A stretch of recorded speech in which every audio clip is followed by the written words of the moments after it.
nimekuta paka amefariki pale. Uliko nyumba ya Isa ulionunua?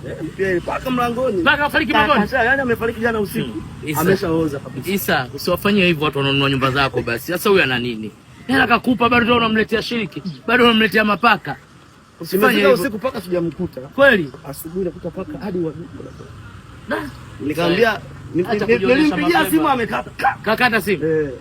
Utapata hela shukuru. Isa, mimi kesho nipate riziki. Mimi hata sipomtangazia mtu tangazo lake lolote lazima nipate riziki. Jina langu kubwa. Jina langu sawa ndio maisha yetu. Wewe si ulimwombaga nani ukafanikiwa? Tuonyeshe basi uliomwomba wewe. Nage si bado hatujui nani atatufanikisha. Nage unatuambia sisi tuko kuomba. Wewe ulimwombaga nani mpaka ukafanikiwa hivi? Ushamba kweli ujamaa, mchawi analombaya cheki. Kutu anapaka mafuta nazi, mguu unang'aa kama mpingo. Huyu kanunua nyumba kila saa analalamika halali. Wewe nani nilikwambia mara 10 wewe na bora ungeenda kujenga shule tu watu wasome. Unanunua nyumba kwa mtu anashinda chini ya mti. Wewe unaona utapata usingizi. Ndio maana yeye mnanunua nyumba za Isa mna kazi. Sema mna siri mnaumia moyoni. Vibwengo. Vibwengo. Jamani tumia hiyo.